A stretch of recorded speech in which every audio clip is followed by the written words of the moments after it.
Hi, I'm Annie Sleece, and I'm on the staff at NAMI Delaware. Thank you for joining us today. Today, we'll be having a conversation with two experts in the field of substance use. We're having a follow up conversation to what we had back in May, as a matter of fact. But our series begins today, a two-part series approaching the holiday season. And today's conversation is planning for an uncertain holiday season, maintaining wellness, and preventing relapse for co-occurring conditions. Before we start, I'd like to tell you a little bit about NAMI Delaware in case you are not familiar with our agency. And I'd also like to explain what NAMI is. So let's start there. NAMI stands for National Alliance on Mental Illness. And NAMI is a national organization that's been operating over 40 years, and it's our largest grassroots mental health organization in the country. Now, NAMI Delaware is the state agency associated with NAMI. Both agencies work to support, educate, and advocate for people affected by mental illness. Each state has its own agency, so NAMI Delaware does operate independently, but we are partners with the national organization, and they allow us to provide specific programming around the topics of mental illness on their behalf.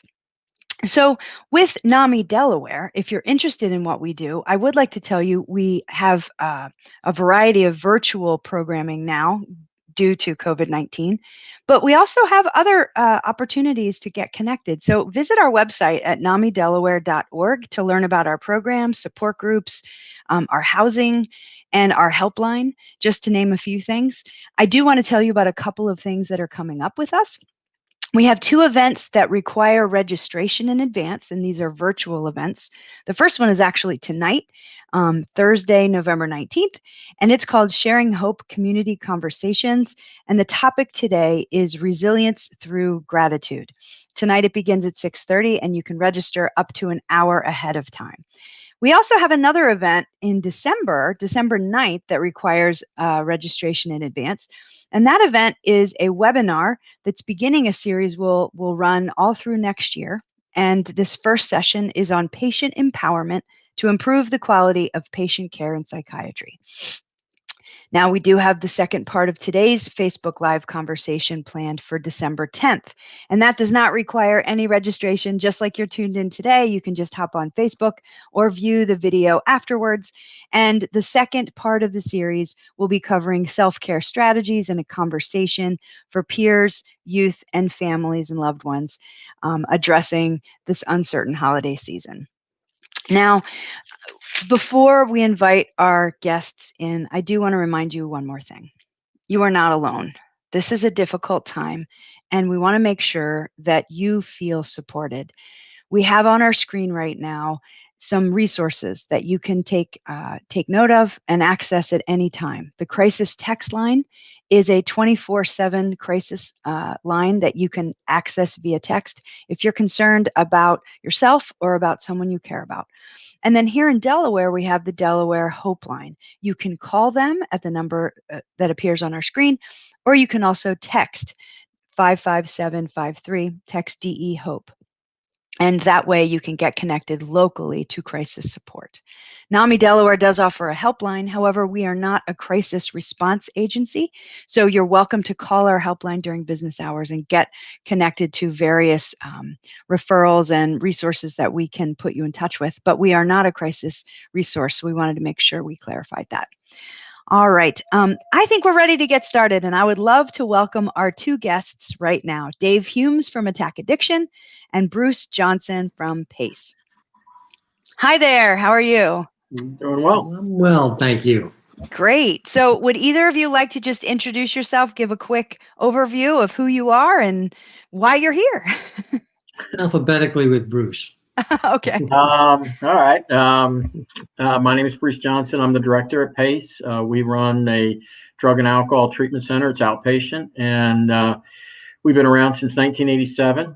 And not much has changed since the last time I was here, except everything. So Right. Exactly. It's good to be back. It's good to be back with you guys. Great. Thanks, Bruce. Okay, Dave, your turn. Yes, I'm with Attack Addiction. Attack Addiction was founded in February 2013 by two Delaware educators, Jeannie and Don Keister, upon the loss of their son, Tyler. Attack Addiction was created as an open, transparent action group, not as a support group. And I've been calling us little Dutch boys and girls. We see holes in the dike and we try and plug it with our fingers and our thumbs and whatnot. I happen to be a person in long-term recovery myself, and there's more to my story, which I think we're talking about later. Absolutely. Thank you. And thank you both for being here again. We talked back in May, and it's sort of in equal parts feels like 100 years ago and 5 minutes ago, doesn't it? Yeah. Just the way this year has gone. But yeah, we talked back in May, and I'm going to allude to our conversation a few times today just to kind of revisit some of the topics we covered. But then we're going to really direct our conversation more toward the holiday season too. So, how about this year since May, Bruce? How has it been at Pace, and has it affected your work with this pandemic? Yeah, it's funny that you mentioned we talked in May. I was thinking it was March or I'm surprised I was able to talk to you in May. It has been the most challenging 8 months of my career of the field. And I've been in the field for over 35 years by far. And I think more than a challenge for me, it's been a challenge for our staff. They have had to learn how to move from group structure, which they've done forever, to a telehealth structure, which is dramatically different. Yeah. It's so challenging.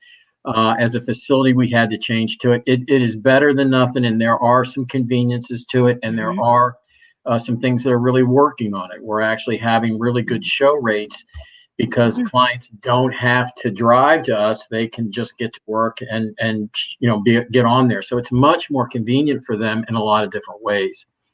But it is been a dramatic change. It doesn't create that connection between the clinician and the counselor and the client. And importantly, it doesn't get the connection between the client and the client. And if anybody's been on a Zoom call, one of the great things is after the group ends, you all go out, everybody goes out and they smoke cigarettes or whatever, and you can have individual conversations. In a Zoom you can't have those because once one person is talking, it's loud and so it's very, very difficult. But it's been very challenging. But it's we're surviving. It's now normal. We're looking for it to end. We're happy when that day will come and we'll be able to get back to groups. I miss the clients. They're in the facility from time to time, but you miss the smiles and you miss how they grow. I'll have to admit, the first couple months it was nice. All right, this is nice. After 30 years, we don't have any clients. It's quiet. But now it's really difficult. We miss them. We miss the growth. They inspire us and they help us. But it's been a challenge, and it's been something that I think really is a testament to the entire field, not just Pace, that everybody's gone through this and that we've done as well as we can. Yet there's lots of challenges, which we'll get into a little later. So, of course, yeah. You mentioned the support group piece. That's one thing I failed to mention at the beginning of this meeting, but we're seeing the same kinds of differences when what we're offering right now is virtual. So we're not seeing people in person. We're doing the Zoom call virtual support groups for family members and for peers. But you're right, it's absolutely different. You can't go and have that like one-on-one conversation on the side because you're right, it gets too noisy. But these are things that, like you said, we're trying to adapt and we're looking forward to the future. So I appreciate that input there, Bruce. All right. So what about you, Dave? What are you all seeing with attack addiction right now with the pandemic? Well, one of the first things I want to say, when we talk about addiction issues and whatnot, we know how really important words are. And when it comes to COVID, I will not socially distance. I will physically distance and socially connect because we need connection during this, as both Bruce and you were saying. So we found many of the similar things. First of all, our monthly meetings, we don't have them. We don't even have them virtually. It would be you're not okay. Not even It's virtually hard, for our general meetings. It would be very hard to do that. Mhm. So we've tried to adapt by putting out somewhat of a regular newsletter and whatnot. Okay. And like everybody else, we've had to cancel a lot of things we do. One of them is the prevention program, the reality tour that Right. we would run from September through May, and it's geared toward a middle school or a high school student and their parent to come and learn the realities of it.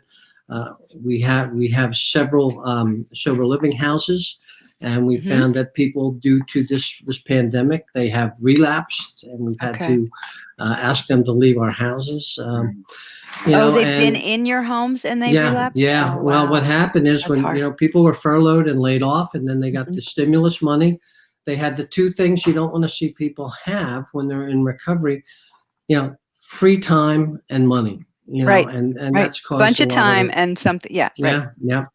And then, Hard. typically we were busy with doing naloxone trainings for community groups and everything. We still do them. We do them via Zoom, but we're not getting the request as much as we put the word out there.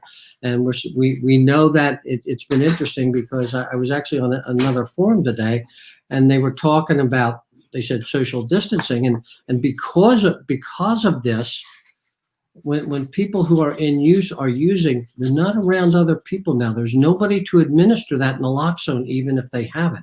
So that's become another problem and a concern. And that's why we want to make sure we do more to get naloxone out of there. So any community groups out there, please reach out to us, and we'll be happy to continue to do the training. That's really important. Thank you for sharing that. And we can absolutely pop that into our chat box too. Hopefully Wesley can do that. So so that we can let people know that naloxone training is still available on Zoom virtually. Yep. And that's it. I mean, we're just adapting. We're making the best we can out of this experience we're all in, and we're doing the best we can. So let's see. Bruce, the last time we talked, you had shared a few warning signs that would allow a loved one to kind of recognize a potential substance use problem in someone. And without going through a ton of them, are there any few that you think are really important to highlight, especially now? Well, and I think that whenever I'm talking about, and I mentioned this before about unmanageability, is there a problem? And if you are starting to feel there's a problem, there probably is. And if you are noticing your, family members substance use, you're like, boy, drinking, it probably is at that point in time, and you need to look into that. I think Dave hit a really good point. The problem of time and what to do with that time and isolation is a terrible formula for people in recovery or people who are beginning to struggle with addiction. And we are getting calls with people working at home now who would have, a drink maybe 2 or 3 times, a week at 5 o'clock when they came home. It turned into 5 o'clock, and then it turned into 4 o'clock, and then now it's around the clock over 5.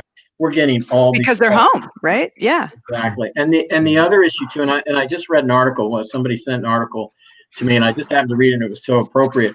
And what they talked about, that when we're faced with isolation, which creates depression, which creates feelings of lack of control, which, I mean, all of us, which I don't really have to, we all know what we're going through. Then we're turning to something that will help us deal with that stress.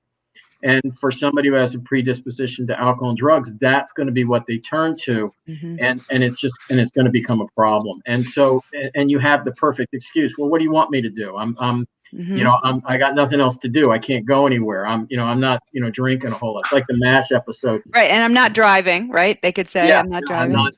Right. And there was like a MASH episode. One of the guys said, do I drink a lot? Well, here I don't drink that. I don't drink enough. But at home, if I drank that much, I would be drinking too much. And so I think that's the circumstance. So you want to be looking for, the issues of, has the drinking increased or the drug use increased? Are they doing things secretive?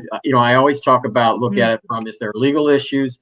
Are there medical issues? We're seeing a lot more medical issues. Are the depression, mental health, are the depression symptoms anything different than it was prior? Grades, job, all those things. And you just want to, and if you think there's a problem, there is. Don't say it's not. Go talk to some, give me a call, or give Dave, call somebody and ask questions, because every case is different. Sure. And then, we can, and I'm happy to answer any phone calls and talk to people, and it's free of charge, and it's just part of the process of the job. Sure. So it's that unmanageability. But what we're seeing is just such an increase. I think you want to. I don't want to, but I want to end with this. But I know several people who work in liquor stores, and which is a bad thing, but I do know them, and it's not a bad thing, but. And they say that since COVID hit, it is like January 1st or December 31st and Christmas Eve every day. And so that mirrors what the drinking is when you're looking at the statistics, how much drinking went up once COVID hit, which was in the amounts. That's not social people drinking. That's the alcoholics. That's turning, right? Turning. And there was we were on a DSAM. I want to end with this real quickly, and I'm sorry I'm taking so much time, but on DSAM, and they were talking about the use of addiction with drugs, opiates and other drugs going up, and also what's going up was the suicide attempts. Mm-hmm. So we're seeing this very dangerous path through this process where everybody's overwhelmed with COVID, and you're having alcohol or drugs, which creates depression. Right. And we're seeing suicide issues going up. So we're entering into a really dangerous phase right now. And for family members, to get back to your question, this is not the time to blow it off. This is not the time to say, maybe I'm wrong or whatever. This is the time to really address it. And it's always the time, but the next 4 or 5 months could be real critical. Yeah, absolutely. And your point about suicide is one that definitely we will be addressing more specifically as we go further into these months, right? Because we do know that that's going to be a conversation we need to have more of. But speaking, and thank you for that that key piece, which is if you think it's happening, it is. And act on it, right? Don't second guess yourself. Don't talk yourself out of it. Act on it. If you're concerned, chances are there's a good reason you're concerned. So reach out to Bruce, reach out to Dave, reach out to us at NAMI Delaware. We'd be happy to help you find the right resource to get your loved one some help. Dave, how about you? I know the last time we talked, you shared some important data around the substance use issues in our state. Do you have anything updated, or do you have any other data to share with us today? I do. In August of 2018, we had the highest number of overdose in a single month ever of 39 overdoses. Wow. That was up from the previous high month ever of 27. So that's something that's very alarming. And again, this goes back to 2018, and we found over the years, typically I don't keep month to month, and I month to month necessarily, but as we sat here in May, we equaled those 39 overdose deaths that we had in August of 2018. So in May of this year, we had tied the record for the most overdoses in 1 month. And while the average, that's certainly not the average, but now we are finding through July that we're in the 30s just about every month or so. Wow. And I heard just today, I heard a number that really bothers me because I think overall we are doing an awful lot to address this here in Delaware. Mm-hmm. But since the pandemic started, Delaware has seen a 60% increase in overdose deaths. The second leading state is Washington State with a 35%. We are so far. Wow. Just staggering to hear this number. And this comes from Director of NIDA, Nora Volkow. So it's a reliable number. It's a reliable piece of data, yeah. Yeah. So, we really have to, socially connect and try to reach out, to people here. Those numbers, they're just staggering. That's alarming. Yeah. And we're heading like our whole point of having this conversation today is 6 months later, heading into the holiday season. What can we do to avoid or to help prevent relapse? And we're already talking about those numbers on the rise. without the holiday season Right. impacting us, right? And we Right. do Yeah. know that, well, and we'll get to that. But before we do that, Dave, would it be okay if we circled back on what you shared last time? For Yeah. those viewers who didn't get a chance to view our video last time, you shared the personal connection you have Yeah. to this topic. Yeah, and in addition to being a person in long-term recovery, the reason I became an advocate is that I lost my son Greg to an accidental heroin overdose. He was 24 years old when he died. Greg was anybody who ever met Greg throughout his entire life, even once or twice. My neighbor next door who met him once, they all used the same word to describe him: sweet. He was a sweet kid. He was a great kid. Mm-hmm. He was a smart kid. He had AP classes and whatnot. And he did what young people are wired to do. He experimented, starting in late middle school and high school and everything. And the experimentation, led him, through the whole chain till he started using heroin. And we know that when you're using illegal drugs, it takes good people to bad places. And in my son's instance, it took him to prison. He went to prison and he served 20 months, for his addiction issues, and was released. And he came back out, and he found a lady friend. And this is always a bad idea when you're in recovery. And he relapsed and went back to prison. The second time he was in prison, he really started to get it. The first, he told me when I talked to him about his experience in prison, he said, I just stay invisible. It was easy time my first time around. Second time around, he said to me, Dad, I don't want to spend my life institutionalized, whether it's incarceration or rehab. And this is the message that we always have to send to people in recovery is, you deserve a better life. Right. And when he got out the second time, he was doing absolutely everything right in his life. He was living with my wife and I here in Delaware. I'm originally from PA. He grew up in PA, and he was engaged with us. He wasn't hiding up in his room and like this on the phone or his computer. He was engaged. We laughed together and joked around together. He was going to bed early. He was getting up early, exercising, meditating. He was doing his community service that he had to do. He was working for me, and he was just doing an absolutely wonderful job. And at the same time, he was re-engaging in life with some of his prior friends, because we know the use of heroin, that's a drug of shame. That's not a party drug that some people want to picture that. It's a drug of shame. And so he distanced himself from his friends, including his brother, who he was very close with. So now he was reconnecting with some of these people and, doing everything right in his life. And unfortunately, one night when he was out with the good guys in his life, he happened to run into some of his old running mates. And he thought he could go out and do this one more time. And we know, we know what happens when you have not been in use for a while. He had 17 months of sobriety. He went out and he used the same amount that he had used before, and he overdosed. And the people he was with, they physically carried him, put him in his car. They drove him to the parking lot of a hospital, and then they just walked away. They didn't bother hitting the key fob. They didn't go to the emergency room door and hit that red button. They didn't go, run a block away and call him on the phone and say, go look in your parking lot. They just left them there. And by the time they found them, they rushed him in. And unfortunately, it was too late. He had died, and there was nothing they could do to expire, to revive him. So. Thank you for sharing that. That must be so difficult to have to revisit that and share it, but it's so important.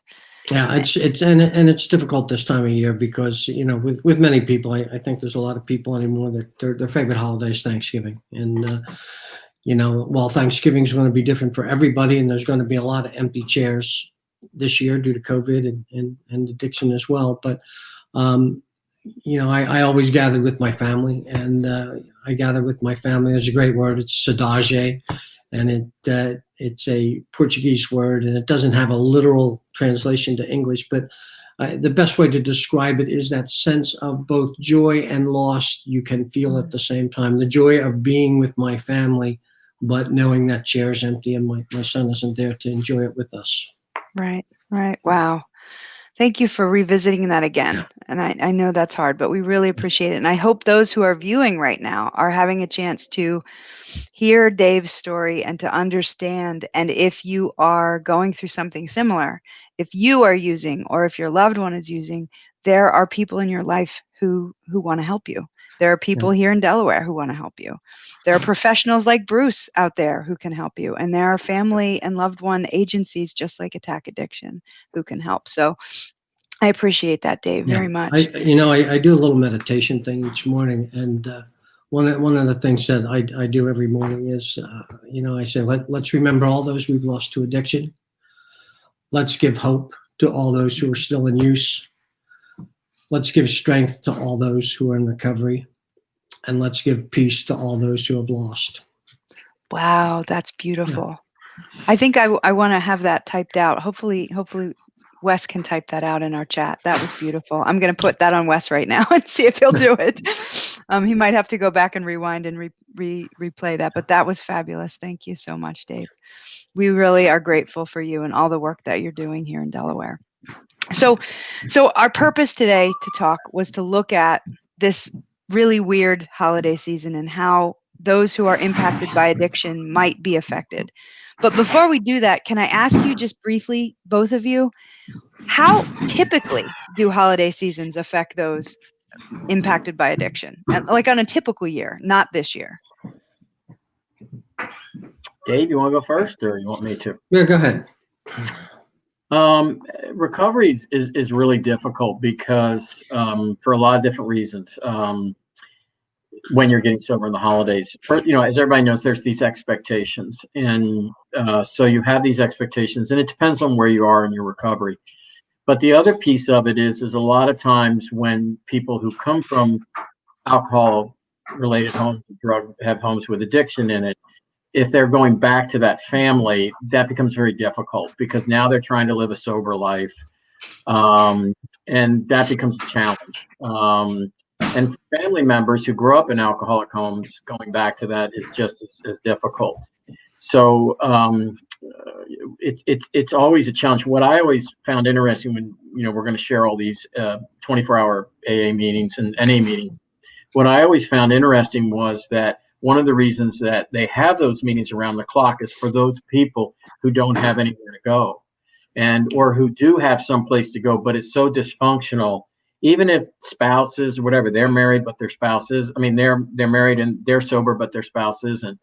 And they stay there for 6, 7 hours, 8 hours, or they're coming every 3 hours. There are people that are there at 2:00. They're spending the night there in the morning. So it's just that sense of isolation. It's that sense of expectations. And particularly for those people, and I think Dave hit on it really well, is that when you're transitioning from a life of a substance use disorder to a life of recovery, you've got your old friends, but you don't really have any new friends in the beginning. And so, and even if you're trying to reconnect with the old friends, that's a difficult process. So that first year or whatever becomes very, very difficult. And you're really got this sense of isolation. Everybody's singing about how happy they are, and there's great parties, and you're sitting alone watching, New Year's Eve, and there's nobody there, and you're just feeling completely isolated. And you go for a walk, and there's a liquor store, or there's somebody and you make a bad decision. And that's all it takes with addiction is just that one. And I thought Dave mentioned it very well. That 3 or 4 second decision that can change your life dramatically, lead to death, lead to 10 more months of addiction, lead to prison. And it's not like, oh, I spent $5 and I blew it, or $20 and I'll be okay. It's a huge decision that the consequences are severe if you make that choice. Right. Yeah. Thank you. What about you, Dave? What do you all see on a typical holiday season? What do you guys do? On a typical holiday season, we see an increase in our general meetings. People come into our general meetings looking for help, and we also see a big increase in our support meetings that when they're live. And of course, this is not the typical holiday, right? which is going to make it much more difficult because you don't have that human contact, and that's missing and needed so much. So, we're going to continue to have our virtual support meetings and do that. One of the things that we found, I guess it was 3 years ago, I think 3 years ago, we received notification from DHSS at Thanksgiving. There was a big spike on Thanksgiving weekend in overdose deaths, and there was an anticipated spike over the December holidays and New Year's. So the following year, we decided to set out on a campaign called Stop the Spike. Mm-hmm. And it'll be done again this year. It was instituted, really, the idea of Angela Lloyd, who's one of our members and very active in addiction matters. So we're going to do that again. And it was interesting, the first year we did it, DHSS told us there was no way to measure what happened. But from Thanksgiving to Christmas of that year when we did it, the number of overdose was cut in half during that period of time. But Okay. again, it's not necessarily due completely to that, Sure. but it Right. certainly helped. So we're going to continue to do that again. That's this year. great. So Stop the Spike is like an initiative where you're getting the word out about. Yeah, and again, it's going to be harder. We try to give resources. So, if there was a Thanksgiving meal somewhere, but I don't know that there's going to be Thanksgiving meals anywhere because of COVID this year. Right. You can't Zoom a meal with a bunch of people, unfortunately. Right. But places where people could physically assemble and be with other human beings when they didn't have any family or loved ones or friends to be with on their own. So that's going to make it even more challenging this year to try to keep people, from using. And we know the increase in fentanyl has been phenomenal. The increase in fentanyl, has been like 32%. Well, heroin is going down. This year or in? Since the pandemic started. Oh, okay. Wow. Pandemic started, yeah. Wow. Yeah. So Bruce, what are you all seeing or thinking? I was just going to say, take that point. Clients come in, they don't even say they're opiate use disorder or say I have an opiate. They'll say I'm fentanyl. I mean, that's how severe this addiction. They don't want anything but fentanyl, and that was that's been going on for a while, but that it's more and more there. That's how severe of an issue that we're up against. And anybody doesn't understand fentanyl, it's a drug you don't want to be messing with any opiates, but fentanyl. Just to give you an idea, if you used took a typical sugar packet that you get at a coffee shop, restaurant, or whatever, right, that contains 300 grams of sugar. Okay. If that was fentanyl, 3 grams of fentanyl can kill somebody. Wow. So 100 times. Yeah. So when I'm doing an naloxone training and we have a large training, I'll tell people this packet of sugar can take out this room. If you have a shoebox of fentanyl, you can take out Delaware. That's how strong fentanyl is. Wow. This is that comes from a former director of ONDCP, Barry McCaffrey. So they're not just they've pulled them out of the sky numbers. So for those who are viewing this right now and they're worried about someone they care about, what would you recommend? I mean, maybe they don't know what they're using. Maybe they know that they were drinking and now they've, crossed the threshold into some other substances, perhaps illegal substances. What would you recommend for steps toward the holiday season with that in mind, with what you're sharing? Well, I think, when you see somebody withdrawing, and alcohol can be a party drug, weed can be sort of a party drug. But when you see withdrawal and change of friends and other signs, that's a good indication that they may have gone on to opioids. And if they're going on to opioids, the other, I hate to keep using statistics because this is a human problem, not statistics. But it's important. In Delaware, 79% of overdoses, not overdose deaths, overdoses occur in a residence. Okay. 2 people together in an apartment, somebody in somebody's home. Only 7% of those residents have naloxone. Wow. So that's why we have to really get more naloxone out there into the hands. And if you suspect that you have a loved one that's using, you have to make sure you have naloxone handy, and you want to Right. talk with them and you want to see about getting them into some sort of treatment, of course, but you if they're not alive, you can't get them into treatment. So the Right. first step is really the naloxone, to have that on board. Right. Do you have anything to add there, Bruce, on that topic? No, I think the one thing that when is that what I always tell family members is don't react. That reaction usually is comes from some form of emotion or frustration or whatever, and it's never really productive. I think it's important that if you think somebody has a substance use disorder, that you start talking to people who are professionals or support groups, or you find places to go to figure out how to deal with it and understand that this is not going away if they get into a treatment program or they go to 1A. I mean, this is for the rest of their life. Yeah.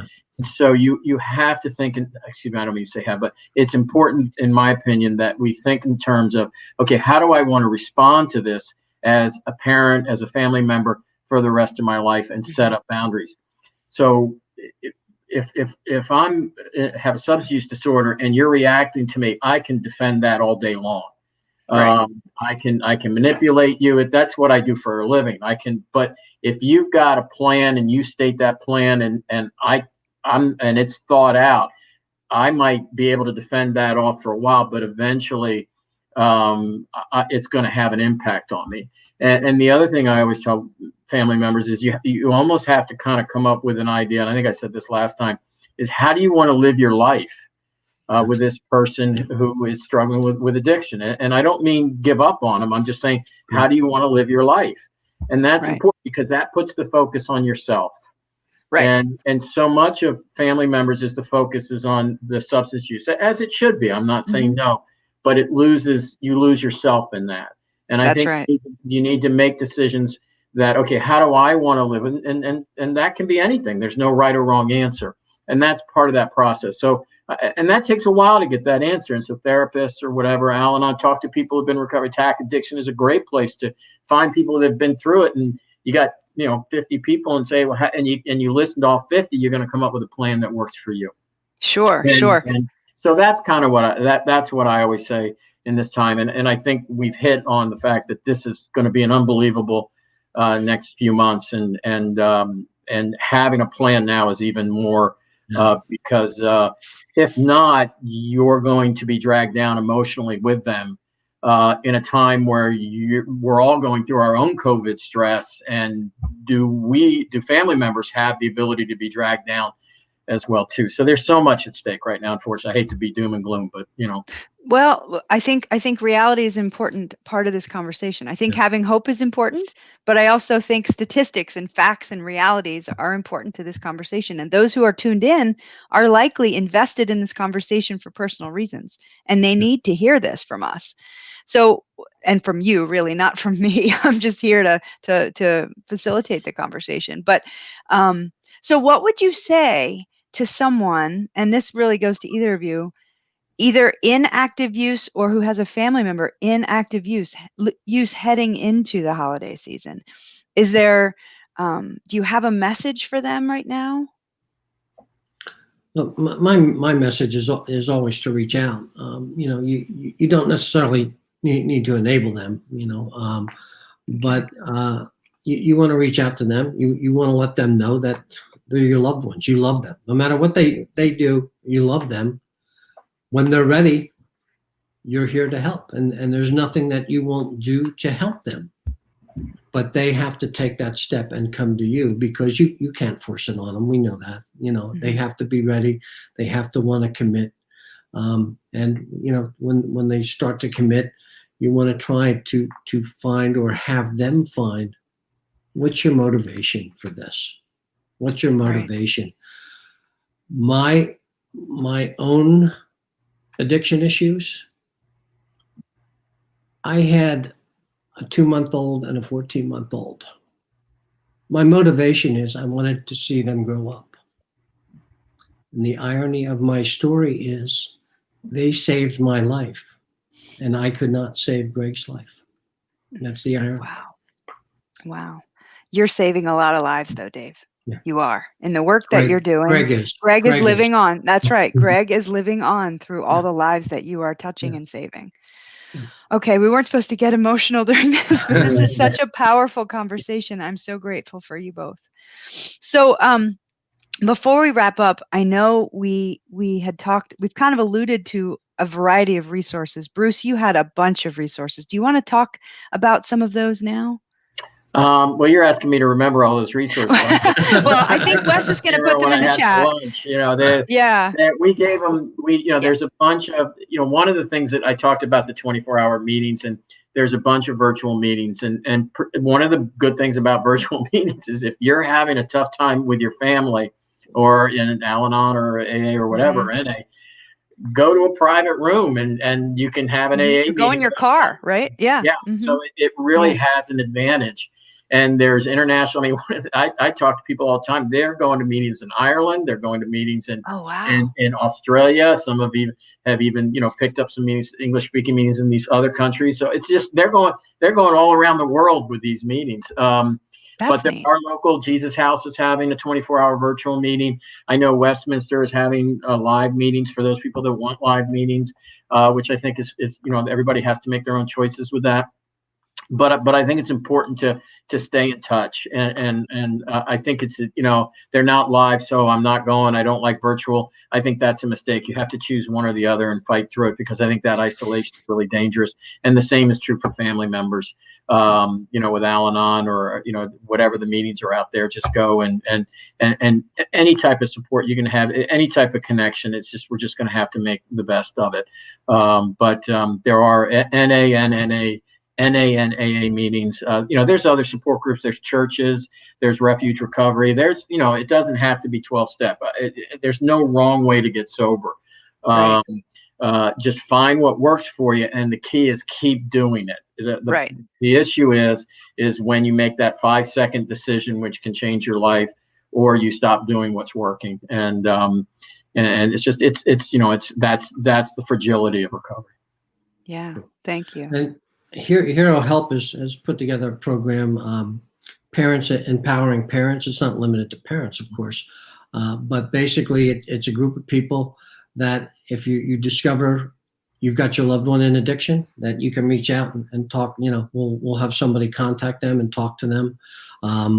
We help facilitate it. You can send an email to pep@attackaddiction.org. We Wonderful. can probably post that up later. Also, the Partnership to End Addiction, which used to be Partnership for Drug-Free Kids, they have a helpline where they will do the same. There's also a text line involved too. Okay. On that, so that's a couple other resources that are out there. I think some of those may also appear on the Help Is Here DE website. Right. And Wes is keeping up here. I'm looking at the comments and he's putting all these in. Thank you, Wesley. You're the greatest. He's putting in all these things that you all are mentioning, and that's wonderful. I think the overarching message that I keep hearing you both say is the reaching out piece and that connection piece. So I think maybe our, conclusion to this important conversation is really just that, that reminder that this pandemic isn't forever, and that we can get through this. We're not alone. We can do it. And we need to keep the physical distancing in place, but not the social distancing. Just like Dave said, we need to keep that personal connection, however that is. We need to empower our loved ones, and we need to reach out to folks who can help. And you've just heard from two excellent resources right here, Dave Humes from Attack Addiction and Bruce Johnson from PACE. I want to thank you both for being part of this conversation. As always, once again, thanks for having us. Yeah, very much. Absolutely. And thanks everyone who tuned in. Let us know if you need anything. You can find us at namidelaware.org, and please check out our chat section for all the resource links that you heard about today. Have a great day, everybody, and thank you again. Bye-bye. Happy Thanksgiving, everybody.